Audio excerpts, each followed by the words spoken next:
গাজীপুরে ইসলামিক ইউনিভার্সিটির নিহত শিক্ষার্থী ফেনীর মোজাম্মেল হোসেন নাইম ও রাজশাহীর জুবায়ের রহমান সাকিবকে পারিবারিক কবরস্থানে দাফন করা হয়েছে। পরিবারে চলছে শোকের মাতম। 3 শিক্ষার্থী মৃত্যুর ঘটনায় ময়মনসিংহ পল্লী বিদ্যুৎ সমিতির 7 কর্মকর্তাকে সাময়িক বরখাস্ত করা হয়েছে। গাজীপুর, রাজশাহী ও ফেনী প্রতিনিধির তথ্য ও ছবিতে ডেস্ক রিপোর্ট। নাইমের স্বপ্ন ছিল দেশসেরা প্রকৌশলী হবার। স্বপ্ন তার স্বপ্নই রয়ে গেল। শনিবার সহপাঠীদের সাথে গাজীপুরের শ্রীপুরে বনভোজনে যাওয়ার পথে দ্বিতল বাস বিদ্যুতায়িত হয়ে মারা যায় সে। নাইমের মৃত্যুতে গ্রামের বাড়ি ফেনীতে চলছে শোকের মাতম।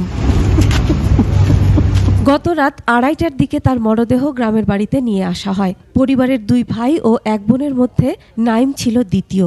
সবচেয়ে বিশেষ এবং সবচেয়ে আকর্ষণীয় এবং তার ক্ষতিটা কোনোভাবে পূরণ করার না। সুষ্ঠু তদন্তের মাধ্যমে দোষীদের দৃষ্টান্তমূলক শাস্তির দাবি করেন স্বজনরা।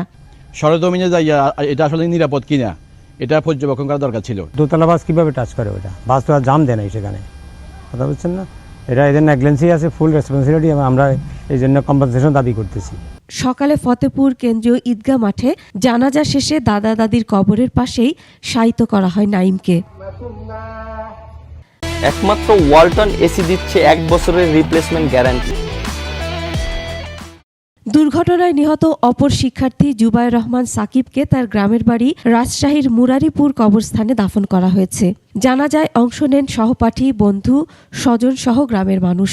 এই ঘটনায় যাদের অবহেলা ও গাফিলতি আছে তা তদন্ত করে ব্যবস্থা নেয়ার দাবি তাদের। ছাদে উঠবা না, পানিতে বেশি সাঁতার জানো না যেহেতু, কিন্তু কালকে কি যেন ভুলে গেলাম, আল্লাহ ভুলিয়ে দিল।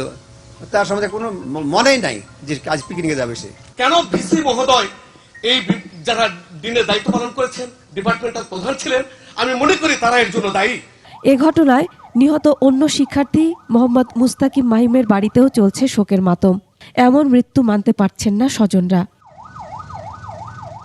এ ঘটনায় ময়মনসিংহ পল্লী বিদ্যুৎ সমিতি 2-এর deputy general manager Kamlesh Chandra Barman, Mawna zonal অফিসের deputy general manager Khondokar Mahmudul Hasan, AGM Mohammad Tanvir, junior engineer Moshiur Rahman, lineman Parvez Mia, Sakhawat Hossain ও আবুল কাশেমকে সাময়িকভাবে বরখাস্ত করেছেন বাংলাদেশ পল্লী বিদ্যুতায়ন বোর্ড।